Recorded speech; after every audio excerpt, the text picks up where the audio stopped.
Greetings, everyone. Thank you so much for tuning in to another special edition of our Under the Radar Exposing Extremism in America podcast. I'm Alex Clayton. I'm Brad Galloway. Yeah, thanks for joining us. Yep. And today, one of our special topic today is actually about an article that came out in The Guardian. It was featured just a couple of days ago. That's a new era of political violence has emerged in the U.S. And they talk specifically in the article about the rise in the number of threats against lawmakers. And now each congressperson is getting a $10,000 yearly allowance for security. So because of the death threats that they've been receiving for them and their family. But it also goes into depth on a bunch of other things and kind of lays into the change that social media and the internet has brought about in these like extremist processes.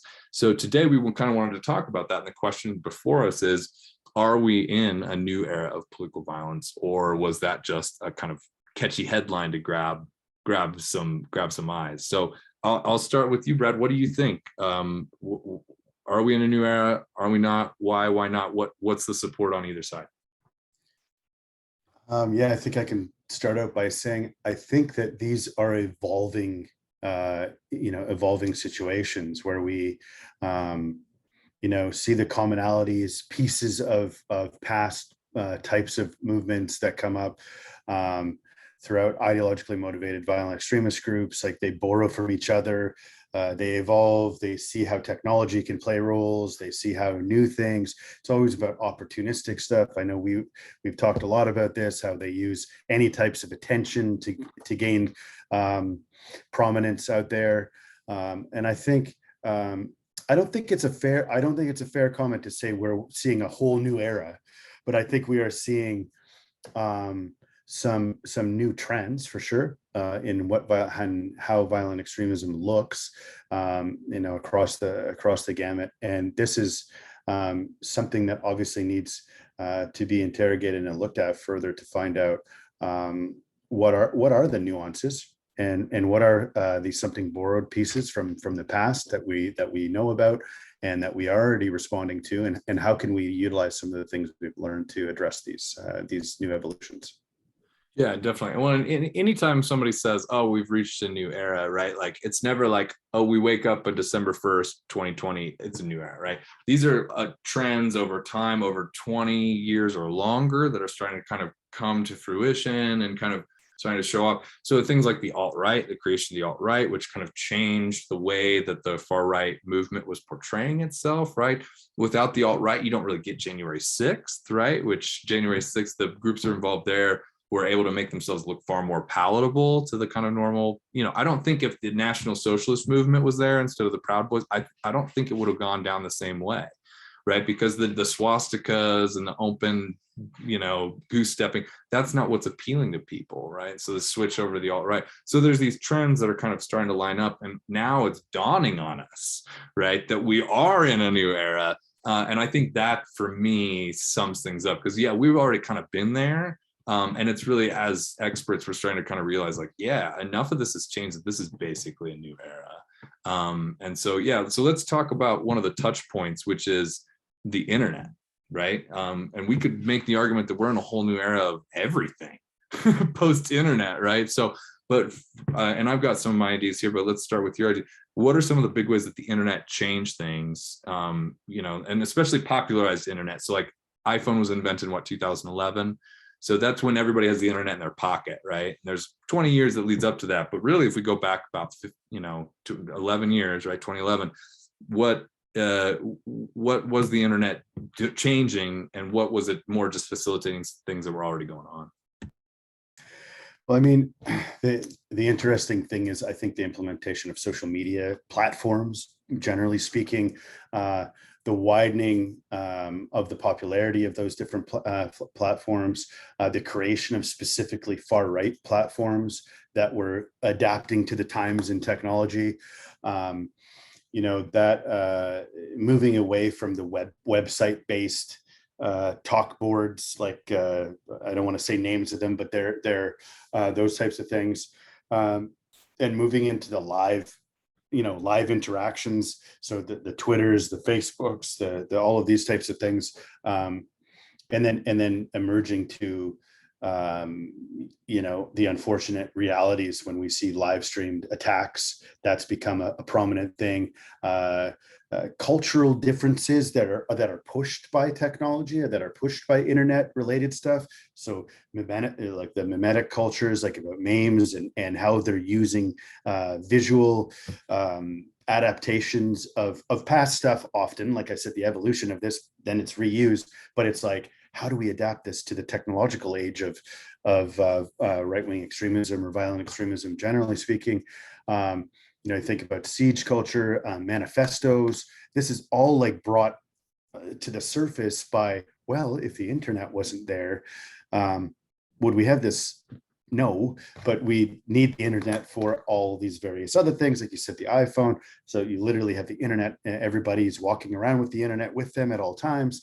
So yeah, people have a higher propensity of being involved. I know that your average person has social media of some sort, and that would also constitutes your run-of-the-mill extremist probably has a cell phone and a computer. So they're going to be involved there somehow. So yeah, the question is how we've allowed it to be used as a society, and how we've where we've fallen short. A lot of the criticisms come like how we're moderating it, how we are, what are we doing with takedown? Is it how do we legislate this stuff? Like it becomes very challenging, particularly in the American context, with the way that the Constitution is set out.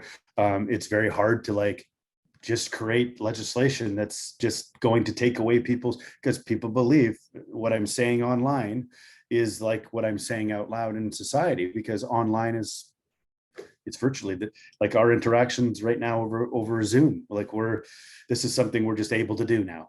Whereas, 15, 20 years ago, this would have come at it would have been in a very different way, that we would have had to set this up and to have video chat and have a secure connections and all of this stuff. So it's come a long way technologically. And that obviously leaves that, that open space for extremists to act in the internet, right? So. Yeah, absolutely. So many thoughts here. One of the things that comes up to me is, so the internet is like a tool. It's a new tool that's widely available to all these people, right? And it reminds me of similar arguments that were made about like the era of dynamite, when dynamite was created, because the anarchist socialist movement of the turn of the 19th to 20th century, that's what they did. They bombed stuff. They do a lot of bombs. First car bomb was in America, Wall Street, Buddha's wagon, right? And that was a mode, right? Because it basically, and I forget the direct quote. It's such a great quote. I need to look it up, but it's basically like dynamite put power in normal people's hands in a way that even a gun couldn't up to that point. Dynamite now empowered a bunch of people who never had that power before to go do something, right? And the internet, even though it's not a physical force like dynamite or a gun, it's actually pretty similar, because you've given this tool and put it in the hands of basically anybody who can access it. And it's changed the whole dynamic, right? So when I think about, before, when you were talking about manifestos and stuff, if you wanted to read somebody's manifesto pre-internet days, I don't even know how you would go about that. You would have to know somebody. You would have to hope that maybe the library for some random reason would have it on file or something. You have to go look at microfilm. I mean, it's really difficult. If it came your way randomly, right? That's how or because you had a family member involved. That's the path to extremist belief systems pre-internet, flows through a lot of that access, like who are you surrounding yourself with, right? Who are you around? What's your family look like? Stuff like that.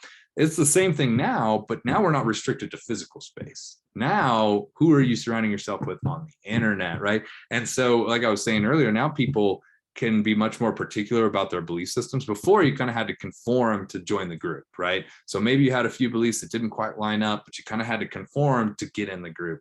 And that's still true, but now you can also just find other people on the internet that have a similar belief system and start your own damn group, right? So there's a lot more of this kind of individualism and choice that's going on, and it's creating these like a bunch of splinters.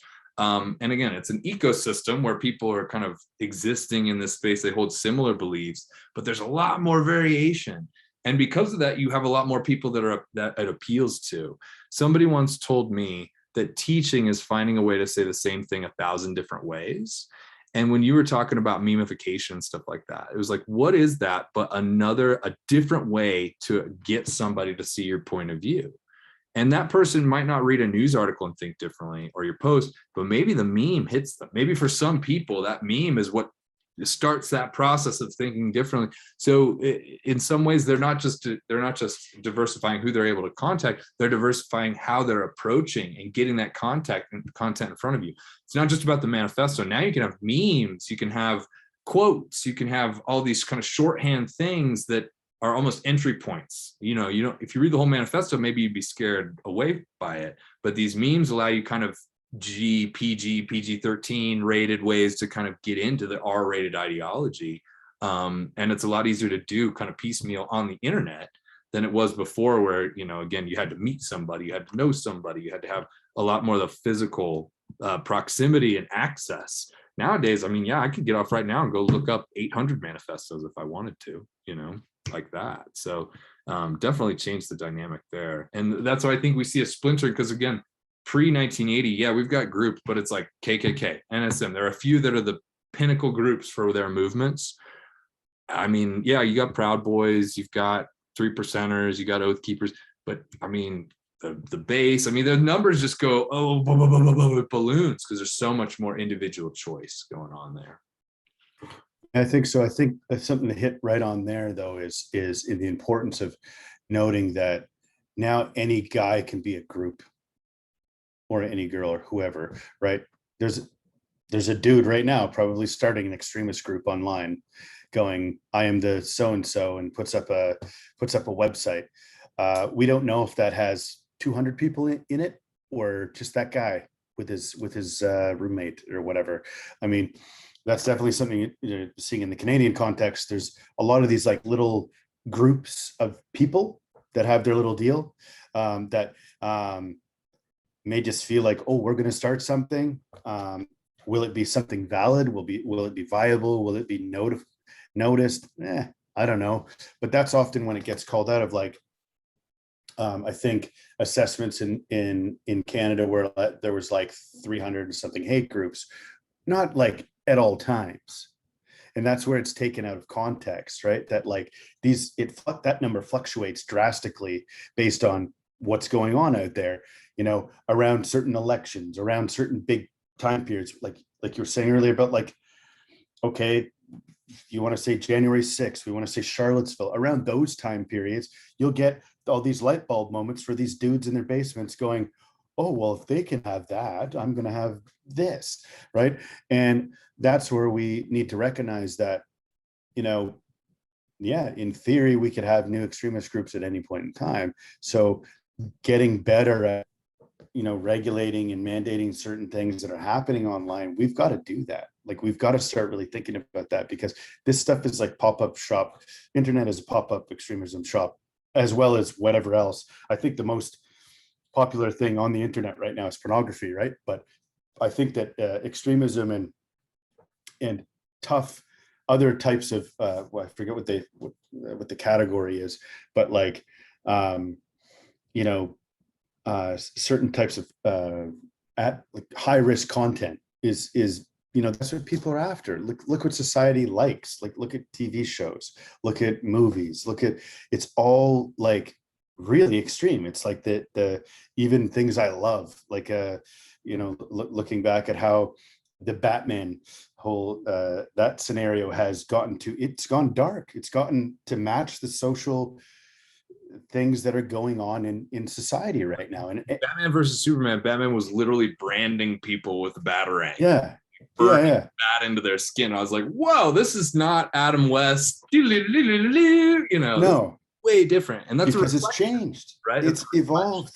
It's like, where's society at, where now we need extreme violence, right? Like, and you know, now and you look at Joker. I mean, there's been, well, you can say multitudes of things about that, but is that not kind of the science of where society is around males, and what you know, struggles, particularly white males, are going? You know, there's been a lot of conversations about that. So where does that leave society? That leaves it's kind of broke in a lot of ways. And that's where the internet and violent extremism and these groups are looking for morally broke people, so and vulnerable people and all of this. But the internet, quick access, you can get right there. You don't have to go sit at a pub and like talk to somebody or do that kind of thing. This is something that can happen very quickly within a Google search away. So if you think like the internet, it was invented what, like 92 or something like that, the first 1.0 or whatever, 80s, 90s, early 90s, and then to the iPhone when it's in our pockets, 2011, 2012, you're talking 20 years. That's not even a long, like that's not even like a generation's worth to kind of get used to it or like to figure out how it's working. No, you've given, okay, we went from having access to the internet to everybody having access to the internet within 20 years.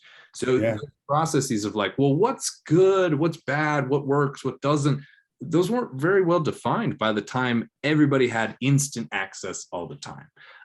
And so the article, and again, I posted the link to the article in the comments here, but the article does not treat tech companies kindly. It basically says, one of the reasons for the rise in the rhetoric and all these other things is because tech companies haven't really done shit to moderate what's going on in their spaces, right? And again, for better, there's arguments about that stuff, but my point is the article is unkind to the tech companies because it's saying it's not just the internet, it's that these things have been allowed to just run wild.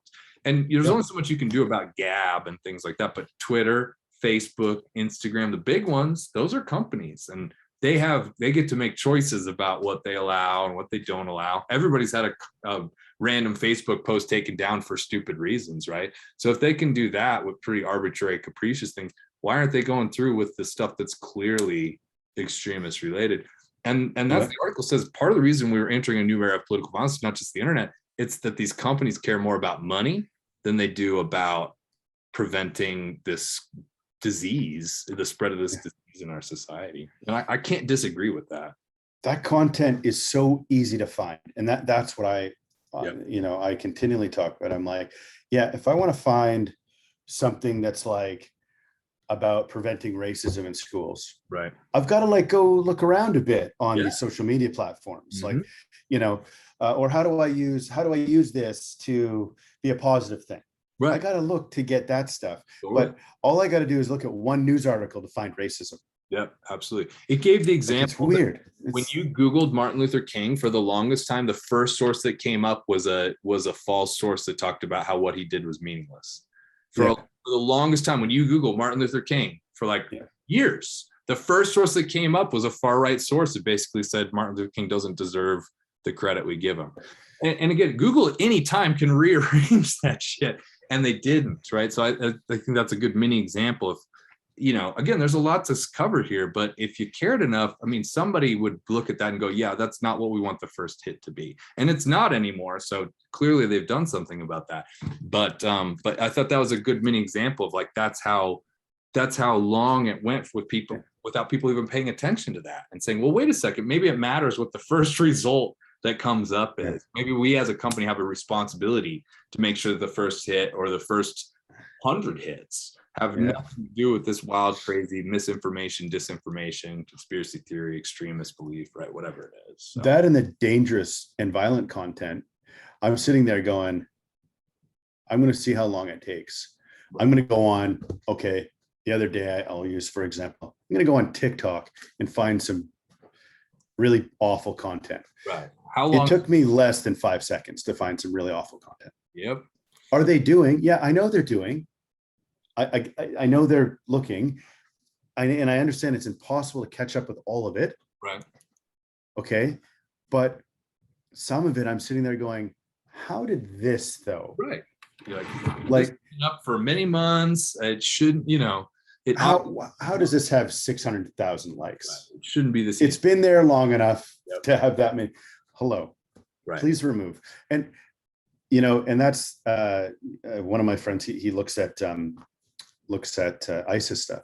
And he said back in the day, there was stuff that was sitting there. It was like violent preachers. And it was literally called something like that on one of the social media platforms. And it just sat there, even though like you could email them and be like, dude, this is horrible content. They're like, well, it's not exactly right what we're saying is bad. Yeah. They're like, well, but the guy's saying how to Right. kill people. Isn't that Right. breaks a few? Oh, but it And the could response is, be. well, he's just talking, right? And you're like, It's his opinion. right, yeah. You're like, His so his opinion. opinion that we should run out and go kill a bunch of people, right? That's something that we're okay with those opinions, right? Should probably can it, but that's But if you're getting to a point where you're like, we know this is terrorist like material, say goodbye to it. Right. It doesn't need to be there. Like and that's where I think we are in this, and we're getting there. We're getting to like when they talk about the new era, Right. there's so much content that's out there, and I get it. It's very hard to track down, but it's like we do know, like you're saying, how to do this. We know how to take it down. Yep. And who cares if they're offended? Right. These are private companies too that Yep. can do this. That's what they I can think. just say, hey, it's ours, and we don't do it. We're not just and fine. Yep. So now we don't have an extremist on Facebook or whoever. Just so we're really clear about that, about what's going on, Congress set this up to be like, they, in the 90s when they're trying to regulate the internet, they came to, the framework that they decided upon gave tech companies a lot of discretion, right? Mhm. They basically, the legal framework says a tech company can't be held responsible for what somebody does because of something they viewed on your website, right? Which is a lot of protections. That's good for them. Yeah. And so, but instead of like taking those protections and saying, we are going to take our own responsibility to limit these things, they basically have taken those protections and allowed them to make more money off of the because the popular stuff, like you said, that video has 600,000 views. That's advertising revenue. Every time they take that video down, I don't know the numbers, but that's $600 or whatever that the company doesn't make. And they, because of, again, early on when we set up the rules for how the internet was going to work and internet governance works, we gave a lot of that power over to them. And because of that, right, now when we're like, hey, could you be a little, they're like, no, you told me I could run this how I want to run it. So they don't have a lot of incentives, I guess is my point. On one side, their incentive is make more money by allowing this content to exist. On the other side, it's don't do this because we don't want you to do it and it's probably harmful to society. For them and for their shareholders, that's not even a question, right? It's like, there's no value in that second proposition. The first proposition says I can make this much more money. And there's a lot of factors coming together, but it's ironic that we set the internet up to give tech companies the ability to, like, they could limit that stuff if they chose to, because we gave them the ability to do that. Mm-hmm. And yet they chose not to in favor of making a lot more money. And this has led to a lot of these negative outcomes where they're privileging that $600 or $6,000 paycheck over the 600,000 people that just viewed some violent extremist propaganda. Well, then that's the thing too, when we talk about a person versus a group and all of this stuff, that like how that acts online. And a lot of the excuses were made, particularly around the trucker convoy that was going on, these extremist personalities that were utilizing social media to be crowdfund, to do whatever they're doing, mostly to make money though, because essentially how do they fund their travel across the country to go to do more extremist stuff? Well, they're going to have to make some money. They have to get some supporters. So why not use the internet? So they're there using the internet. And I'm sitting there going, okay, one of the questions is, any of these apps where you can like online pay, so e-commerce in general, some entity tells you that this is a person is a violent extremist and they're in this group of this violent extremist group, and you're like, yeah, they're using your app to fund themselves, essentially, to take online payments, and that's just okay. Like it's beyond just the social media now. It's like they're utilizing internet technology which is like, and they know about it, like, and that's the thing. And they just wait until they're widely enough criticized to then go, oh, okay, we'll stop it. And I mean, that's the way most companies work, right? It's like you got to incentivize them one way or another. It's like, well, you're either going to get fined or you're going to be sued. That's 9 times out of 10, a company changes something because of one of those two things. They're going to get a massive fine or they're going to be sued. And so that's why they haven't done this, because they're worried that they'll get sued for taking people's stuff off. when in reality, right, what's best for society is just take it off, and then like, yeah, it's, if they sue, then they sue. But you signed a user agreement. The tech company, again, they should have the protection they need to not do that, and not have to worry about that. And yet they use it constantly as an excuse to not do something.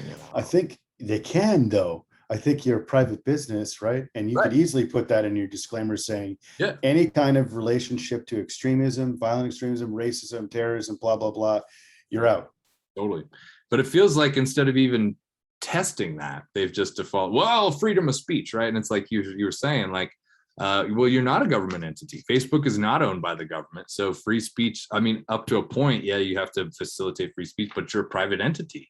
It's like, you walk into a business, we refuse the right to, or we reserve the right to refuse service to anyone, right? That's something a business gets to decide. They can say, we don't like you, we're going to refuse service to you. That's legally protected. Yeah. Well, that was the whole thing that people weren't getting about the whole mask mandate deal in private businesses. They're like, oh, I can't go to McDonald's without it's the same thing. The McDonald's can tell you to wear a red hat. Yeah. If you're not. Yeah, totally. Why would they don't have an incentive to do that, because they'd make a lot less. They could. But they could absolutely say. Totally.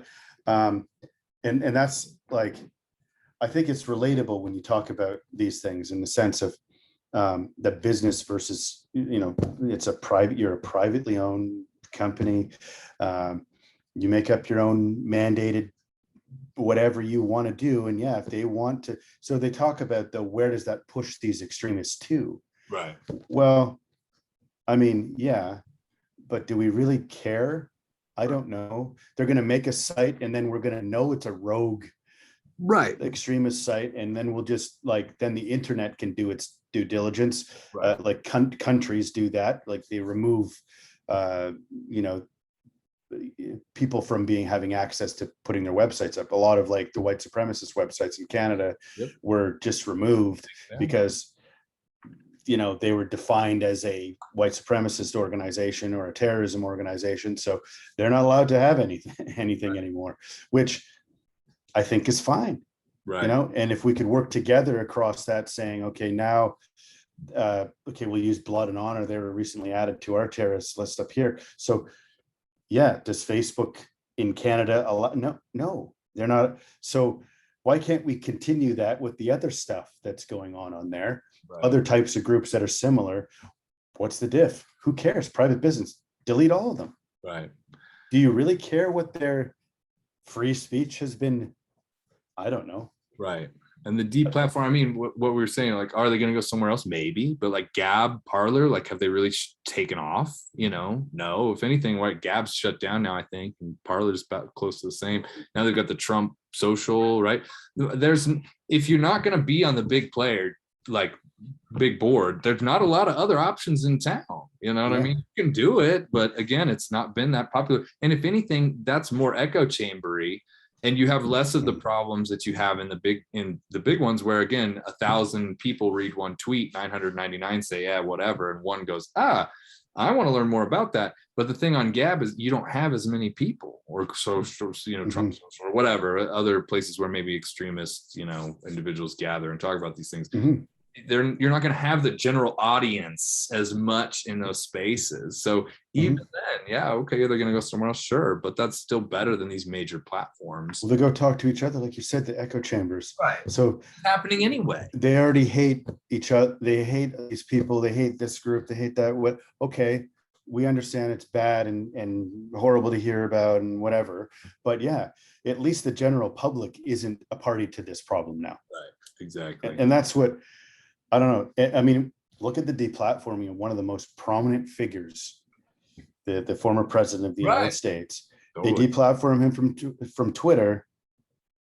That's millions and millions of viewers that are no longer get to see that. No longer seeing that. Yep, absolutely. And I would argue that it had a positive effect. I think it was good because I also, just as a regular user of Twitter, now no longer people were sharing Trump tweets with me. Right, which was a constant for 4 years, right? I didn't want to see it ever because most of it was predictable in nature. So I'm I don't see this. but someone will share it with you. But now it's gone. So I'm like, oh, thank God. Now I don't have to look at those anymore. Don't worry about it anymore. Like it just is not.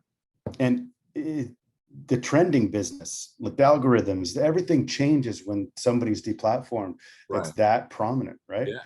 And I think it's fine. I don't know. I'm not offended. I don't care. Right. Personally, I feel better. And likely I would feel better in any politician who is utilizing.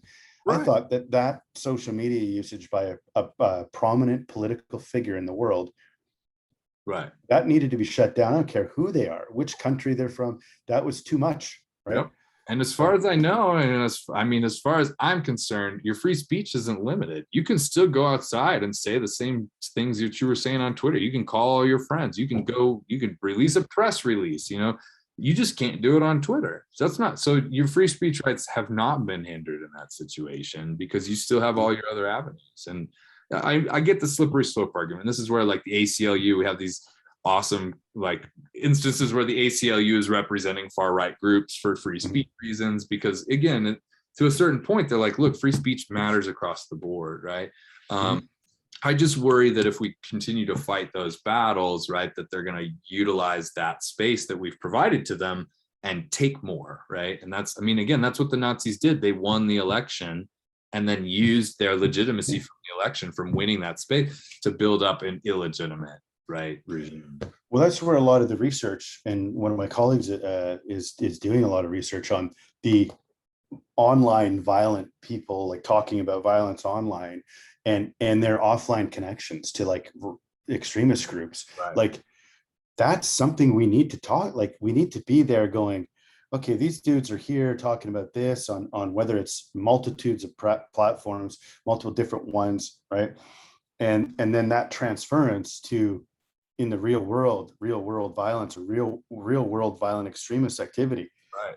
Like we absolutely did that with like identified like ISIS related accounts, things like that. That was just mass deletion. But why aren't we doing that on some level, right? To the far right. Like why? Yeah. Like who cares? Like I didn't care when all the ISIS account, did you? Right. I was like, good, thing, right on, perfect. They cannot talk political on football, right, as much as it is. Yeah, because it's half the time, and I'll quote another one of my colleagues here, is because it's them who would be getting deleted. Right. So they don't want that. Yeah. Right. So, and that's not, it's a politics game, right? So that slippery slope of like, well, we can't remove these guys because then we'll end up being on the list of removees. So yeah, definitely. Yeah. And I just think that there's a space there. I guess this is that space for activism. And this is why I see more and more people are focusing on companies, right? Activism for companies, because companies seem to have some of the most power in our society, right? If Disney decides that they no longer want to do business in a certain state because of the Don't Say Gay law, that's a lot of power. They employ a lot of people there. Starbucks, if Starbucks says, we're not going to build any new Starbucks in Alabama or wherever because of this policy. Mm-hmm. So, and that's huge.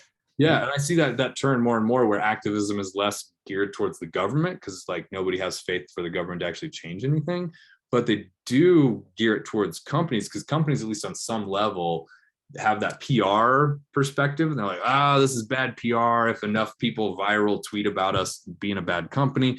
But you've seen changes. I mean, even like the Pride Month thing, how many companies have adopted Pride Month? And again, a lot of that is hollow, but that's not something you saw 10 years ago, period. So even if we're just talking about raising the station of things, celebrating Pride Month is a positive move forward, right? And that didn't just come from nowhere. That came from activists who leveraged that against companies and said, why don't you celebrate Pride Month? Why aren't you saying anything about this, And then other people organized and said, well, fine, we're not going to buy any of your products because we're gay or we're allies or whatever, and you don't recognize this, so screw you. But that changes companies' behaviors, So I wonder if there's some sort of activism that really needs to take place around these big tech companies. That is a response. That is a mechanism that could be very effective. Totally. Just as Starbucks saying we're out or something like that. If those things aren't mandated in those, you know, Some of the most and powerful messages in our society right now, and for better or yeah, for worse. Like what a company decides, that holds a lot of power with a lot of people right now. So it's maybe it makes more sense to stop like arguing with the government about these things and start getting companies to care about this and do more. And maybe they would donate, you know, to anti-extremist fund. Maybe we're looking in the wrong place. We're looking at DHS to try and put things together. And it's like, well, maybe we should be looking at companies. Maybe they would be the ones that'd be like, you know what, you're right. We need a better society. We should reduce extremism. yeah, Back at the turn of the century, like Carnegie and Ford and all the, like there's a library in the town I grew up in was built by Andrew Carnegie, right? Because at some point, basically they had so much money and the government was like, well, we're either going to come after your money or you can start donating things, right? mm-hmm. But my point is, for better or for worse, however that happened, there are libraries in small towns across America because some rich guy decided that was a good idea, or at least it would save him some money in the long run to build those libraries instead of pay those taxes. One way or another, those libraries exist. There would not be a library in the town I'm from without that piece. Yeah. You know what I mean? So, well, philanthropy is important. Yeah. Particularly right. in this sense, when it's about public safety. That's my point. And awareness.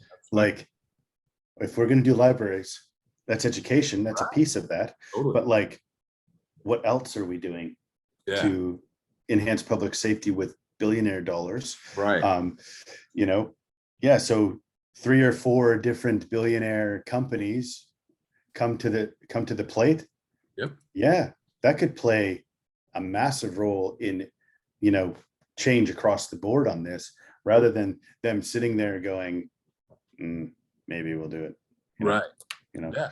Well, I'm just thinking, I mean, things, even groups like SPLC and ADL, like here, Southern Poverty Law Center, Anti-Defamation in the US, we have to look to them. We have to look to these non-governmental organizations because they're the only ones that are tracking hate groups. They're the only ones that are tracking hate incidents and things like that.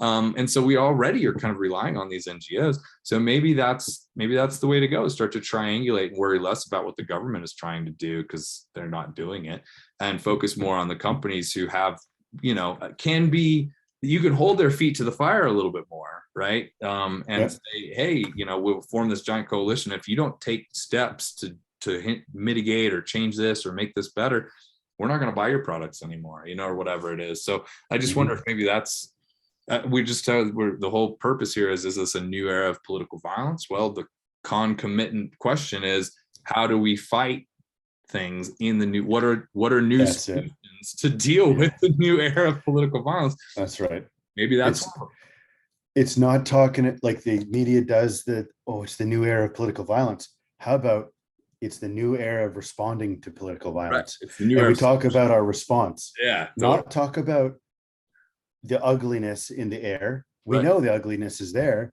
but what are we doing as a capitalist democratic society?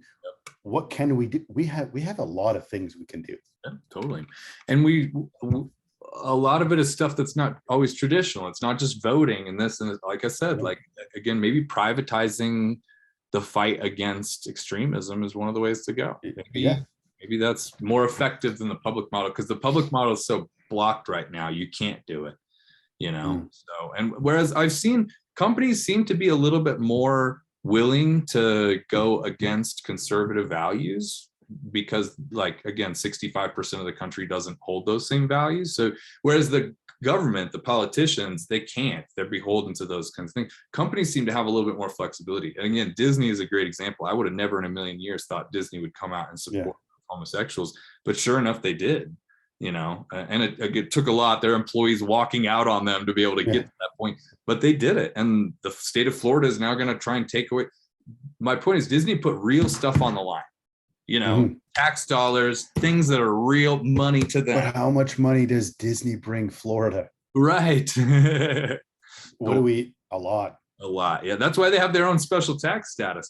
But I will say, you know, again, for better for worse, however it got there, they were willing to put real stuff on the line and take a stand and say, no, we do not support this. And they're going to get some slapback for that. But again, they made that choice. Whereas, again, governments, you don't see them taking those chances as much anymore. Maybe on the state level, every once in a while, California, Colorado, but companies have more flexibility to do what they want to do, basically. So why don't we start turning to them, because they've got money, they've got resources. Maybe that's one of the ways to think about it. For sure. Yeah, no, I think there's some positive here on the horizon, but we just gotta keep pushing it.